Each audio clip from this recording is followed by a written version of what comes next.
Well, let's get started. Father Joe will join whenever he can. And we'll just start, and I won't have the ability to defer to him, but we'll just start. What's up, man? I'm here now.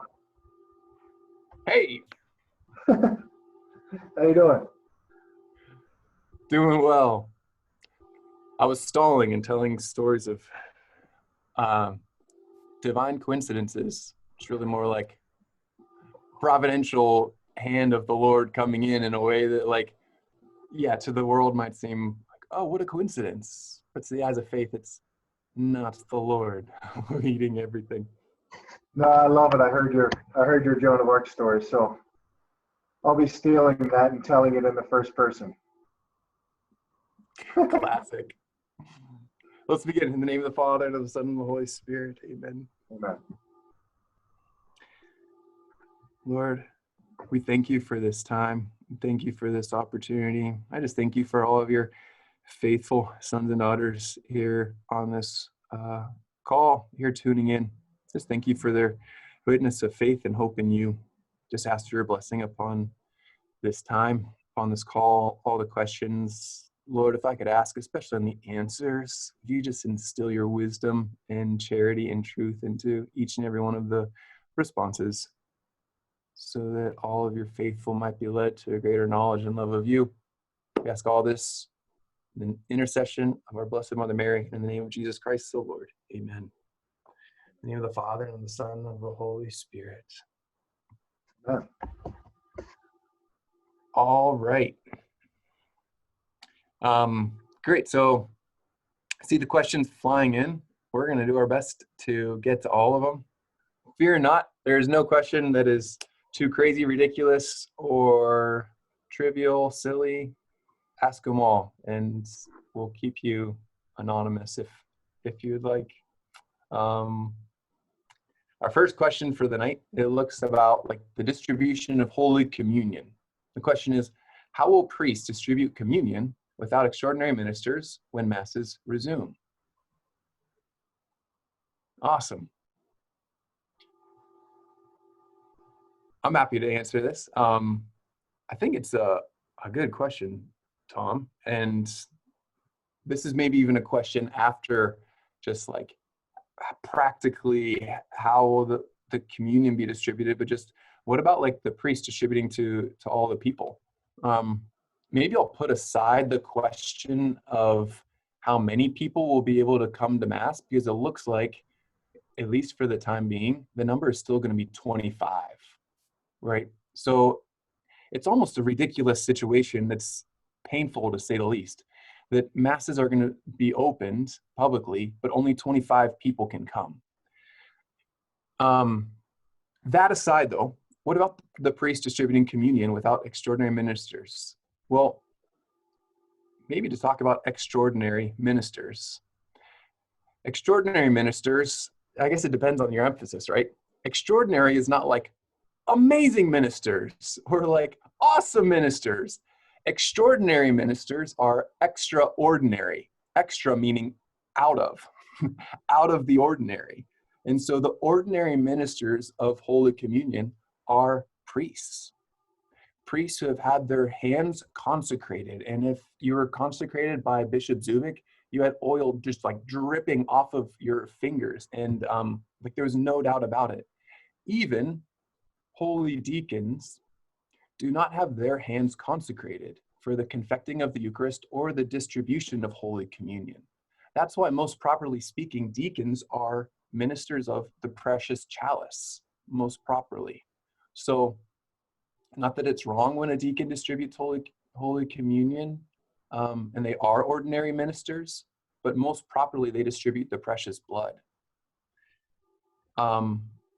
Oddly enough, for a very long time, before we had extraordinary ministers of Holy Communion, we just had priests distributing Holy Communion. And we did fine. And even with full churches. And it maybe took longer. We weren't able to get this like really efficient conveyor belt of people coming through, and then like 5 more ministers halfway down the church, and everyone had to come up. Before Vatican II, everyone knelt down at the communion rail, and the priest, in a reverent, respectful way, distributed Holy Communion. So here's my response to that ultimately, after talking for 5 minutes. My response is, I think they'll do it a little bit more slowly than normal, but maybe and hopefully reverently and prayerfully, in a way that receiving Holy Communion cannot be something I'm like, wow, this is taking a really long time. We've got to go. It's like, we're here and there's nowhere else to be. Father Joe, thoughts, contributions, corrections? None of the above. I thought that was a very good response. You get an A. Great. In terms of the number of people coming, is it going to be 25 people or 25% of the capacity for masses? Right now, it's 25 people. And the 25% is really a hope that Bishop has said that he's hoping to negotiate with our governor and wanting to be compliant to the directives of the state and working with that understanding that he's not going to try and force anything that isn't under his scope, and that's his choice. The 25 to me is a little bit maddening. Maybe other people are much smarter than me. It's like, why not 24 or why not 26? And I live at Epiphany. The church is massive. Like, so I can have 25 there, but I could have 25 at St. Barbara's in Bridgeville that holds like 100 people that I was stationed at. Like, it seems a bit arbitrary. I don't know. So that's a little maddening for me. Agreed. At least like some consistency or reasonableness. Like the 25 across the board is just fairness as the base principle. But reasonableness would be, if you have Epiphany or the Cathedral or St. Bernard's, wherever, I think it's St. Ben's, it's huge. And you could spread out 200 people easily and not have to worry about coming in contact with others. So, great. Can the host be distributed by intinction, Father Joe? It can be. I don't say we're not going to go that way. I just can't imagine that's not really in our tradition at all, the Roman Catholic tradition. So I don't think we'll go that way at all, but that's certainly a possibility. Sometimes when you see priests come celebrate and one or the other is sick, they'll intinct. You can see them dip the host in the precious blood and receive, rather than putting their lips on the chalice. So it's something that we've done, that we can do, but that I don't think will happen. Great, hope that helps. We have some communion questions. Awesome. Another one. This person has heard that when we go to communion, there are angels there with gifts to give, and that most people don't know how to ask for them. Is any part of this true? And if so, how do you ask to receive their gifts, and what are they? Angels, have you heard of this? I have not heard. I mean, certainly angels are super present in the liturgy. I mean, I think one of the most moving parts of the entire liturgy is the priest is praying what's called the preface. And the preface is the pre-face. It's before the face of God. It's what leads us before the face of God. It's pretty cool. So right before the Holy, Holy, Holy is the preface. Well, who are we joining when we sing the Holy, Holy, Holy? The angels. So the preface says something, Father Adam can give us the exact words, but the preface says something like, we join our voices with the heavenly choirs as we sing. Sanctus, Sanctus, Sanctus. And where is that in Scripture? Both in the book of Revelation and the book of Isaiah. And who is singing the Holy, Holy, Holy? The seraphim. The seraphim are the highest of the 9 choirs of angels. And they're called the seraphim because in Hebrew, seraphim means the burning ones. And how does St. Paul describe God? Hebrews 12:29 says, our God is what? The burning one. He's a consuming fire. So just imagine when you're singing the holy, holy, holy, you're literally joining a choir of angels singing. So I don't know about the gifts, angels, with the liturgy. I don't know about that. I've not heard that, but uh, yeah, the angels are a integral part of every celebration of Mass. I'm trying to remember what mystic it was that described the role of angels in the liturgy, and I even remember at the offertory, this mystic saw all of the angels taking the offerings of all of the people down the center of the aisle and then placing them up on the altar. And what saddened this visionary was how many guardian angels were going up to the altar of God empty-handed. Because we're clueless. Like at the offertory, most of us are thinking maybe about a donation, or maybe about like singing the hymn, or maybe about like putting it on autopilot until the priest starts praying the prayers, and then we can kneel, and then we can get to communion or something. And it's this incredibly important part where the angels bring up like, what are we offering at that Mass? I'll also give a plug. So my direct answer is, I don't know about this. I've never heard this directly as being true. My understanding is more that they lead us and assist us to receiving the living God. But this might be a devotion that I don't know. There's a sweet promise, though. If anyone knows the chaplet of Saint Michael, and it's a chaplet that goes through all the 9 choirs of angels that Father Joe was describing, and there's a promise that to whoever would practice this devotion of praying the chaplet of Saint Michael, they would have, when approaching Holy Communion, an escort of 9 angels chosen from each of the 9 choirs, which is just an incredible thing. It's already just whatever, approaching the living God in Holy Communion, but to have 9 extra angels from these 9 choirs assisting us is a beautiful thought. So thanks for that question. We gave you a lot of responses, maybe without being able to satisfy the direct question, but hopefully that helps. I have a question about politicians and celebrities.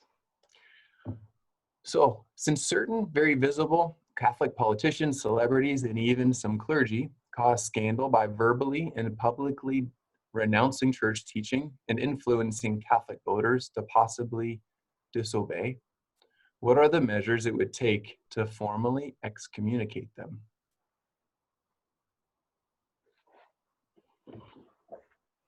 That's a great question. I don't know what formal measures it would take. And excommunication is not, it's not, for everybody to know, it's not primarily a punishment, right? It's a, it's meant to be a remedy through a lack of communion, right? So it's meant to be remedial, that we want you in communion with us. Right now, we acknowledge that you're not in communion. So we're going to formally declare that you've been excommunicated, so that hopefully you'll change your position, your assent to faith, whatever it is, and rejoin us. So I don't know what it would take for excommunication, but I do like, politicians that are denied communion or something like that because they've come out and supported abortion publicly or something. Yeah, all that takes is for the bishop of the diocese where the person's a resident to say that you don't receive communion until you renounce your position publicly. So it's actually not that it's not hard to do, It's like, oh, we need all these formal declarations. No, the bishop of where the person's a resident says, you can't receive communion. You have publicly caused scandal in a gravely immoral way. Father Joe, I don't know if you've ever seen the movie Becket. I can't remember how long ago it was, but there's this amazing excommunication scene of St. Thomas Becket. Who's the king that he's excommunicating, denouncing for going against the church? And It is, yeah, it's epic. And there's a whole, it's not just a formal declaration or a nice letter, it's a liturgy where just calling out the misdeeds and the misleading of the faith, and in the formal act of excommunication, all the monks that are holding these lit candles turn them upside down and extinguish the candles as a Wow. sign of like that fire of the faith that they had officially by the church, the authority that Jesus gave for his living voice here on earth to say that fire has been extinguished. Come back, right? It's not just punishment, it's also remedial, it's merciful. And nowadays we don't have a full liturgy, but a bishop has that authority to write them a letter and to say, you're no longer in communion with the church. Please repent publicly and come back so you don't cause scandal. So thanks for that question. It's a tough one because I don't know that we have too many bishops that are really interested in doing that, unfortunately. And so, yeah, there are a lot of public people who can lead the faithful astray. And that's tough. Yeah, maybe to touch on the sin of scandal as well, because it's something I don't think we talk about too much. You know, when folks come to me and say, "Oh, my son's living together, my daughter's living with her husband," you know, or couples say we're living together, something like that, they immediately assume that it's wrong and it needs to be confessed because they're having marital relations and they're not married, which is true. But they forget the element of scandal. And Jesus, I'm going to do a series with Father Adam one time on the tough sayings of Jesus.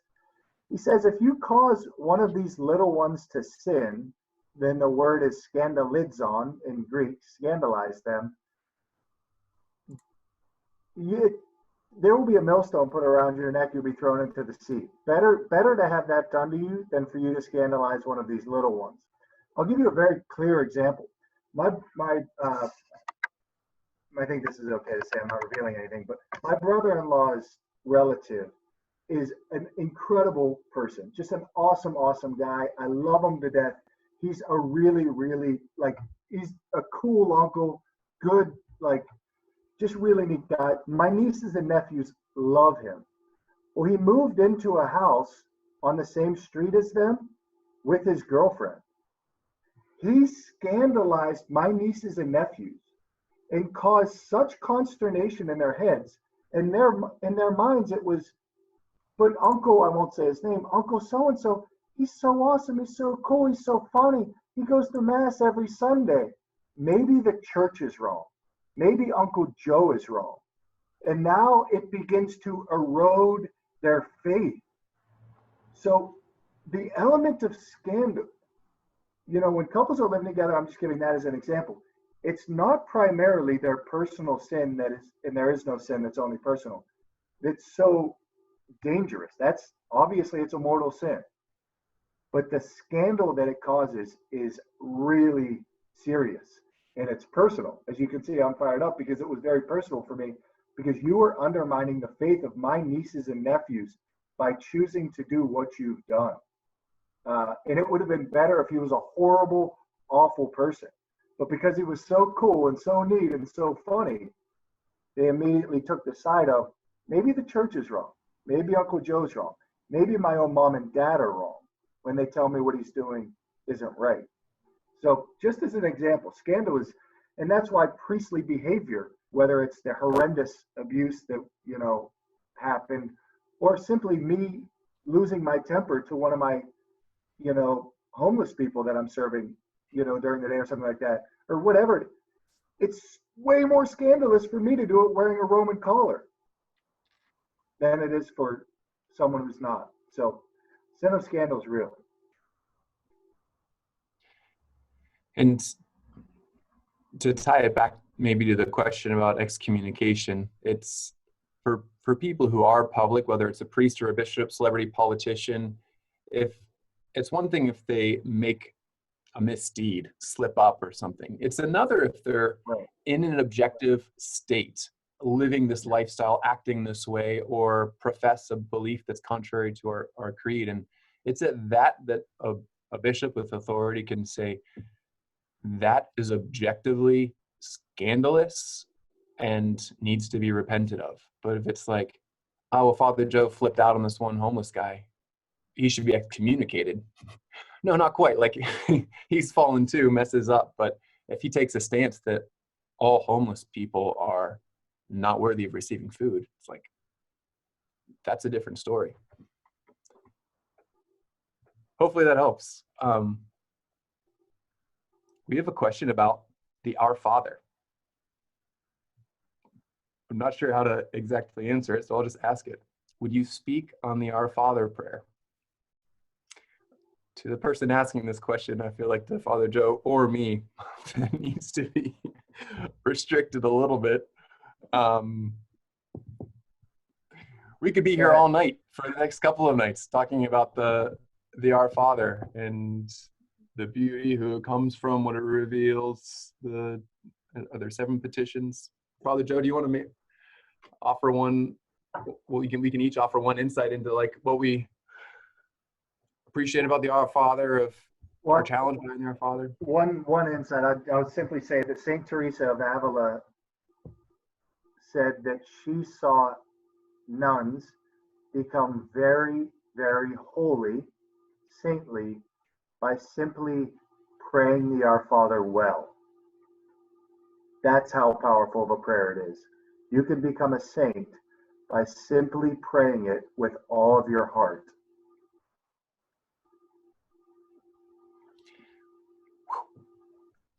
I love this. I love this prayer. It comes up from the depths of the heart of the Trinity through the mouth of Jesus, and to take seriously each of the different petitions, every word that we pray. I know that the one petition, "Thy will be done," is just one that's just a really hard one for me to consciously just kind of like pray through, because that's a loaded statement. Thy will be done. But beautiful just to consider that. But that is the deepest desire of my heart, for the Lord's will to be done, and that I would cooperate with that, and that I would freely give myself over to the will of God, so that I could be freely immersed in that inner Trinitarian life that Jesus is inviting me to, and even just praying it, and so that my words would lead my inner self to conform with that prayer, is amazing and incredible. And I can never just, oh, thy will be done. It's like, oh, thy will be done. Thanks for that question. Hopefully that helps. All right, I love this question coming up. Father Joe, what most excites you about going to heaven? Oh, man. I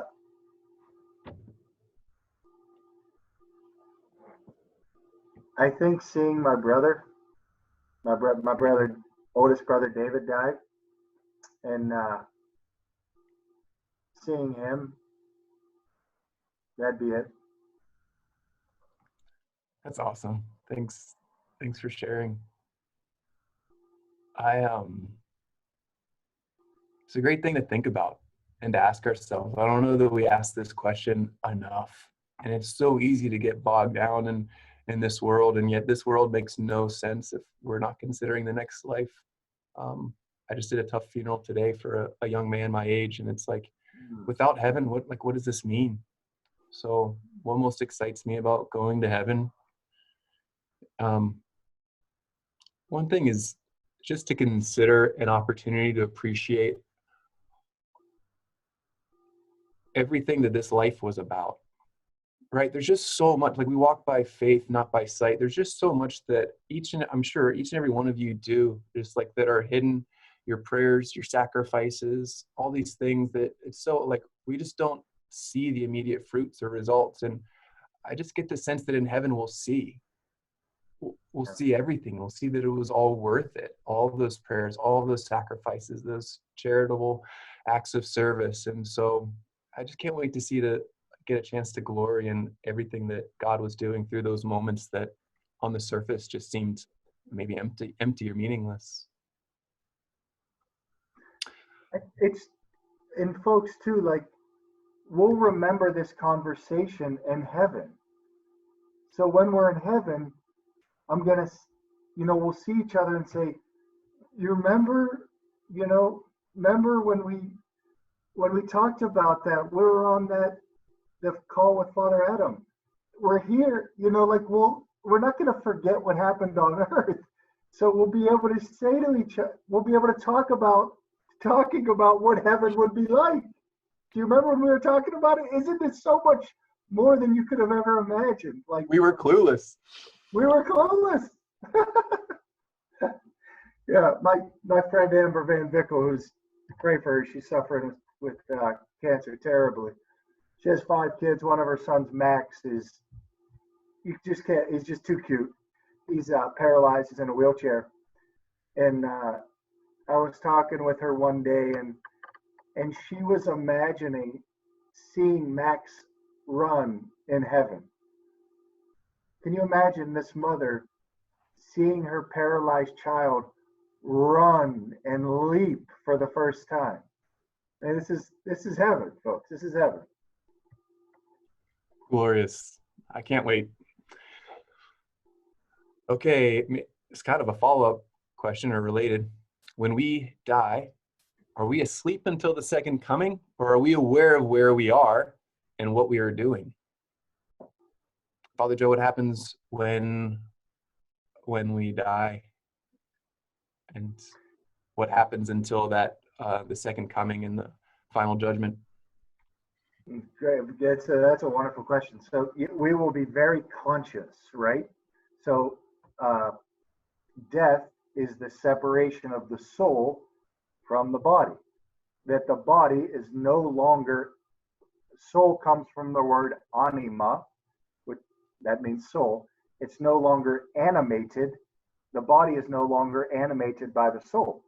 They're separated. So we will be separated. There's an immediate judgment that happens. So we'll go to one of 3 places, heaven, hell, or purgatory, immediately. And until the end of all things, we won't receive our bodies back. Then at the second coming, after the second coming, then we'll receive our bodies back. But we will be totally conscious and aware of what's happening to us. We will never not be conscious after we die. Great. I hope that helps. And as soon as we die, we stand before the living God of the universe for the particular judgment. And it's at that point that we go either to heaven or hell for all eternity. We're aware of it. When Jesus comes again, then we'll be reunited with our bodies. But yeah, it's right away. Like, we go to where we will be, and it's ultimately where we choose. Yeah, we won't go to heaven or hell begrudgingly. What do you mean by that? Either way, we will go very willingly. Because if we choose hell, that's where we want to be. And it's like, well, how could you choose misery? Well, I choose misery all the time because I think somehow misery is going to make me happy, right? So hell is simply thinking misery is going to make you happy for all eternity. It's much worse than that. But same with heaven. So God doesn't need to sit up on his chair and say, you're going to hell. We will be judged, and then we will go to where we have set our wills to go. Hell, the door to hell, C.S. Lewis said, is locked from the inside. Which is an amazing thing, that it's not that God sends us there, which I've always kind of thought, like, yeah, those people who go to hell are just kind of thrown there and are crying like, no, you misunderstood, like I didn't mean it, or I didn't want, like, it's like, no, we're going there, and we lock the door and say, like, I don't want to see you. Yeah. And that's frightening. But think about how many people today are living in a way that's rejecting God.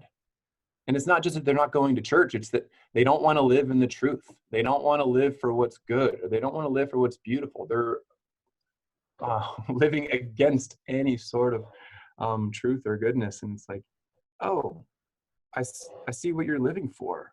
And it's not good. And so when we die, why would we think that we would want all of a sudden like the God who is truth, who is goodness, who is beauty? Yeah, he will give us what we want for all eternity. And if we want not God, he will not force himself on us. C.S. Lewis also said that the fires of hell are stoked by the love of God. Now, what does that mean? When I go into my brother's house, and maybe you've heard me use this before, my older nieces and nephews, or the little ones, the little kids, they run up to their Uncle Joe and they hug me and I tickle them and kiss them. And the more that I love on them, the happier they become. And how do you think the teenagers respond when Uncle Joe arrives? You know, hey, Uncle Joe, you know, like, and I kiss them and I hug them and I tickle them. And it causes them agonizing pain, right? So it's the same Uncle Joe, and it's the same love of Uncle Joe experienced in two radically different ways. That's a poor analogy, but it's an analogy that the souls in hell experience the love of God is terribly painful. Just like my teenage nieces and nephews experience the love of Uncle Joe is terribly painful. And the souls in heaven experience the love of God is radiatingly joyful. Just like my little nieces and nephews experience the love of Uncle Joe is radiatingly joyful. It's a great explanation. I think that person got their money's worth. So thanks for the question.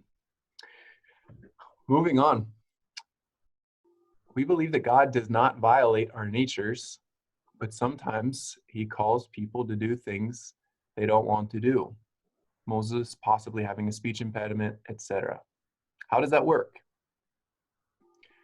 And then in parentheses, the answer might just be he gives us the grace to do what he calls us to do. But I don't know what else is there? Like, and it's not just that Moses had a speech impediment, it's that he really wasn't inclined to do it. He didn't see himself as like, oh, I can be this great prophet for you, God. It was God calling him to this radical task, and he does that all the time. How does that work? What's God doing there? Go ahead.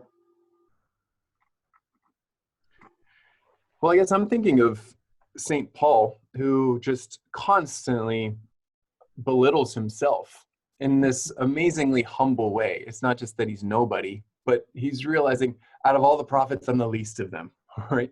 But he actually uses that to explain, but that's why God chose me. Just so that in case you're tempted to think that you came to the gospel because of this great preaching, or just because you think that you came to love God because of St. Paul and how great and handsome he was, you can know that through my poverty, through the inability of me to articulate these things well, you can know that it was the power of the Holy Spirit that converted your hearts. And so why does God call Moses and you and Father Joe and me? It's like, so that there's no doubt that it's the Lord and not our own natural abilities. My grace is sufficient for you. My power is made perfect in your weakness.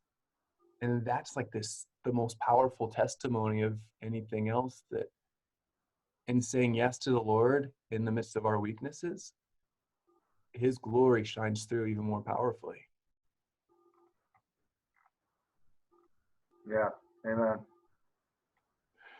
Thanks for the question. All right, another one. Does the church teach that at the Last Supper, the bread and wine were the same sacrifice at the cross and the same that we offer today? So Jesus held his sacrificed self before he was physically crucified. Whew. Father Joe, what's the answer to that? Yeah, that's a beautiful question. Yes, Jesus celebrated the same mysteries that we celebrated, right? So Jesus was holding exactly what you said. He was the priest at the first Mass that offered the sacrifice of himself. And he still does it every time there's Mass. Joe Freedy, is physically holding, right, the Lord Jesus, but it's Jesus who's holding Jesus once again. So Yeah, I mean, we're entering into deep, deep mystery here, but remember, when we celebrate the sacraments, we are both in and outside of time and space. So, literally, when we celebrate Mass, we can say we are at Calvary. We could also say we are at Epiphany Church or wherever you guys, you know, go to Mass. We can say both those things. So, yes, at the Last Supper, was Jesus holding the sacrifice that had not happened in time yet and his resurrection? Because the host is the resurrected body of Jesus. When we receive Jesus, we're receiving the resurrected Jesus. Yeah, and that's possible because the sacrifice is not held to space or time, limited, I should say. It's a great answer. I hope that helps. It is a deep mystery, and yet it's that idea of do this in remembrance of me. It means calling it all to mind, that exact same place, words, the mystery, that it all comes forth, and so that it's one sacrifice once for all. Jesus is both the priest and the victim, and that whole same reality comes flooding into the mystery of the Mass celebrated each and every day today. Praise the Lord for our faith and the preservation of this mystery so that we have access to the very same sacrifice of Jesus almost 2,000 years ago. I think we'll call this switching gears a bit, but still talking liturgy and priesthood and Mass. Do you think that women would ever be able to be deacons?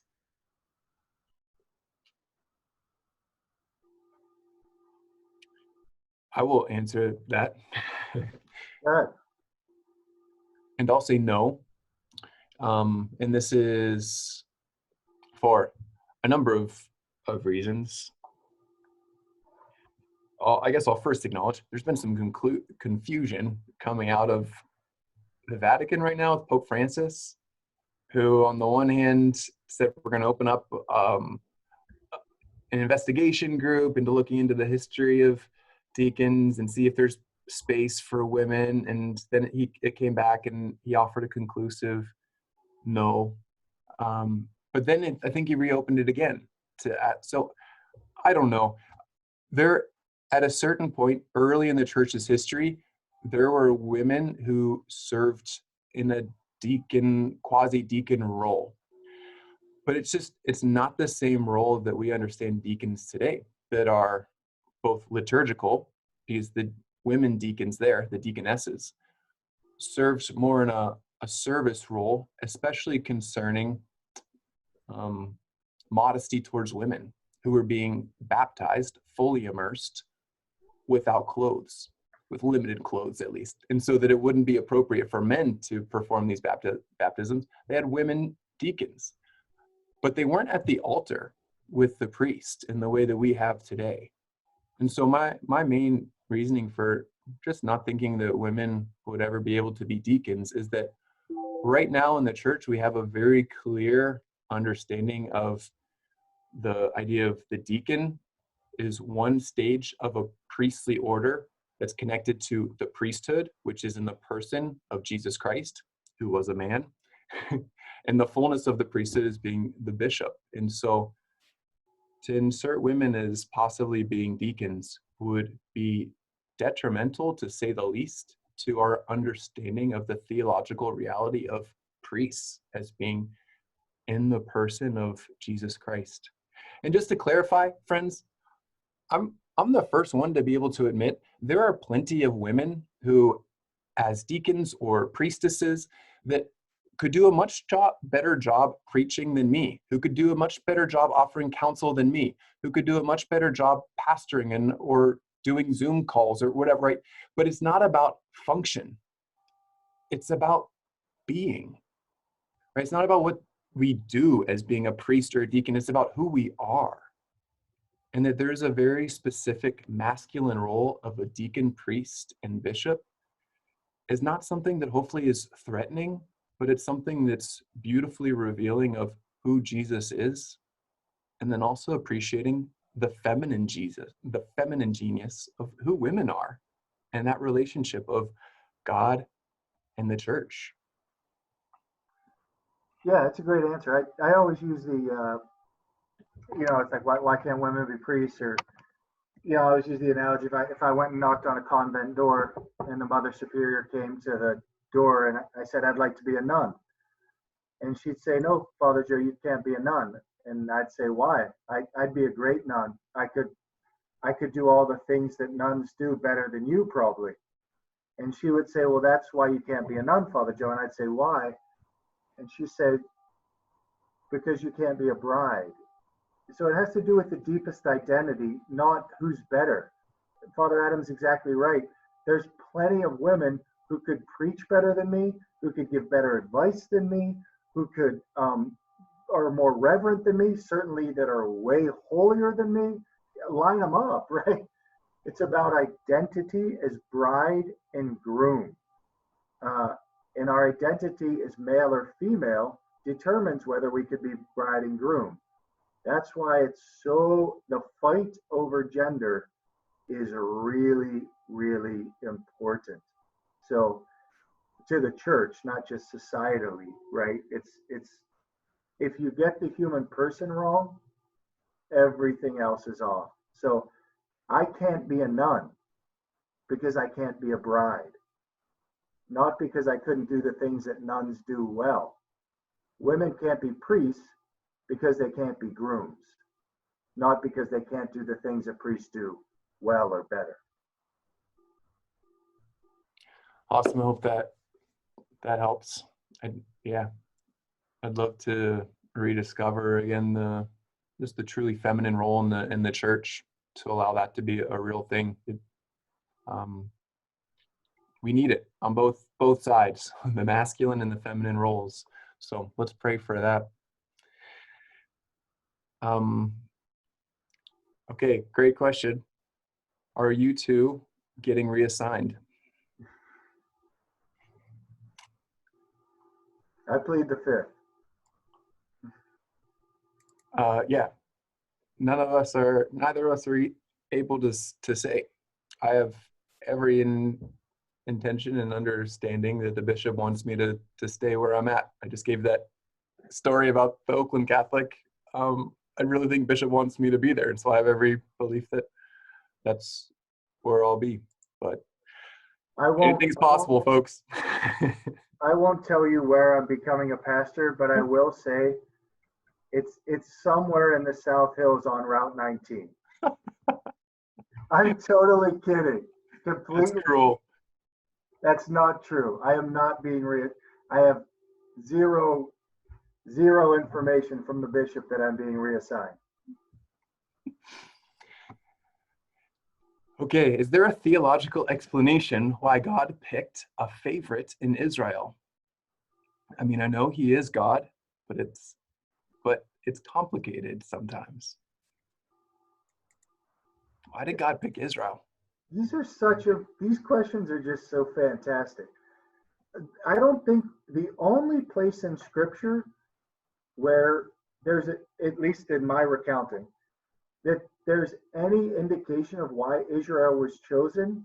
I can't remember the exact passage, but it says exactly what Father Adam was saying before. Israel was chosen because it was the youngest and the poorest and the weakest and the most broken of the nations. That's, in my recounting, that's the only explanation that God gives through the prophets for why he chose Israel. I like it. Let's go with that.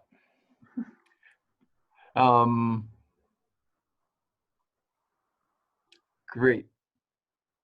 I'm looking at some of the next questions. I think some of them are referring to a later conversation, so jumping ahead.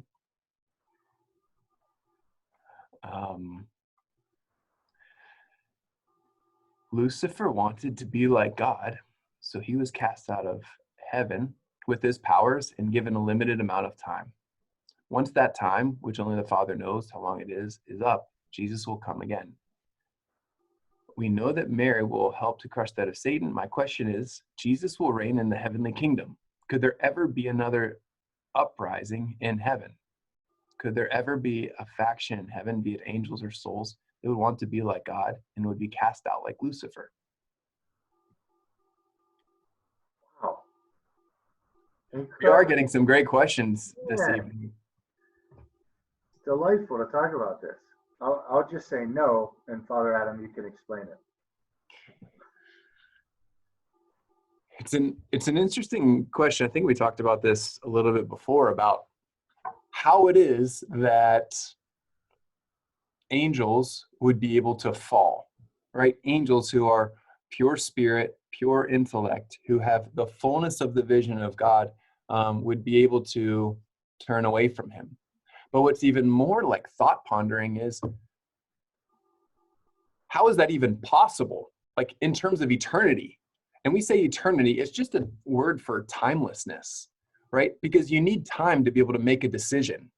And so if you're outside of time, how can you choose for God or away from God? That's why at the particular judgment, all of us will stand before the living God, and based on the comprehensive way that we've lived our entire lives, living for God or turning against from God, being in a state of grace, we'll run to heaven, and being out of the state of grace, we'll run to hell. That moment is made by our time on earth. Angels are outside of time, so how did that happen? The best way we understand it is that God gave them an opportunity, like a split moment to enter in and interrupt eternity, to be able to choose which angels would go with Satan and which angels would stay in the glory of heaven. That moment, though, corresponds to creation, that God going out of himself and creating the cosmos.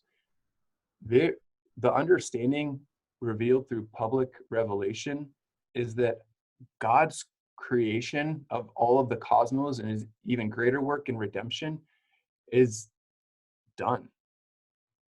And I guess he could do it again, but our understanding is that he won't. And so could there be another uprising? No, because God's work of creation in the material is complete and will be even more complete whenever the second coming comes. So there won't be, as we understand it, another opportunity for another uprising or split or turning against one another. That's the way my brain works in trying to sort that eternal out of time question. Yeah, great explanation. And I cannot recommend Frank Sheed's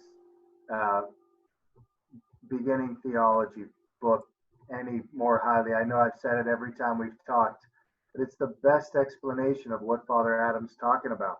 And it's hard mental work. But it's worth it. Oh, okay. Father Joe, we have 7 minutes. Can we talk about Bishop Barron on hell being empty? Oh, man. Yeah. The question is, I've heard Bishop Barron mentioned multiple times, he has stated on the claim that there's a reasonable hope that hell is empty. What are your thoughts on this? The children at Fatima were permitted a vision of hell, and it wasn't empty. Yeah, as you guys know, me and Father Adam are both really big fans of Bishop Barron, but there's nothing in Scripture that would indicate that hell is empty. There's no reason in any book of the Bible to think that there's no one in hell.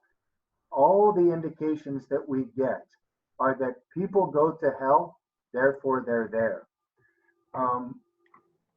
Bishop Barron is really, there's a philosopher named von Balthasar who wrote a piece called Dare We Hope that he's really basing this argument off of.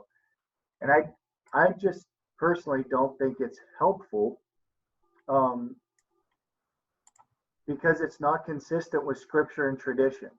And anytime we start kind of theologizing outside of Scripture, and the 2,000-year tradition of the church, there's something that just twangs to me, like, that doesn't seem right.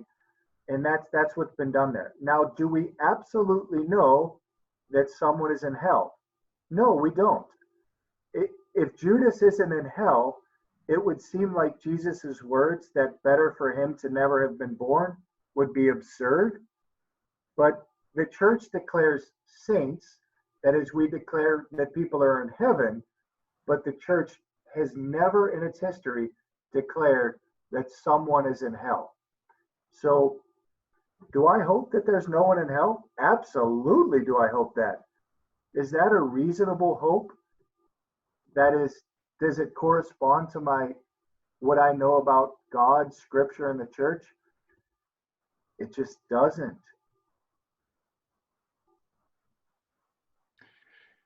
The words of Jesus that are most striking to me are that wide is the road that leads to perdition, and many choose it. But narrow is the path that leads to salvation, and few find it. And if we try and put a number on it, I think we're asking the wrong game, asking the wrong question, or playing the wrong game. But Jesus really seems to indicate that many people choose the way to perdition, to hell. Here's where my mind starts to go to understand what Bishop Barron and von Balthasar are saying. A reasonable hope. Well, hope is not just like mere optimism or positive thinking. Hope is this virtue that's found in a deep and abiding trust in the providential hand of God the Father. And so hope is putting our trust in the power of God. And as Thessalonians says, that God wills, he desires that all men be saved and come to know the love of God. So here we have like a trust, a deep and abiding, unwavering confidence in God's desire that all men be saved. What about the merits of his salvific work on the cross? Is that enough to save you? Is that enough to save me? Is that enough to save every single person on this Zoom call? What about every single person on this? Like, please name me one person that God doesn't want to save, that he doesn't offer enough grace and mercy to redeem them. Right. And so if you look objectively at the mercy, the grace available from the cross and the resurrection offered to each and every person, do we have reason to hope that every single person has enough to be saved? Here's the problem, though. We know the Judases. We know the Hitlers. We know the many other wicked people who reject it. And so we realize, all right, but Jesus's words are not far off from even our own experience, that many people don't choose it.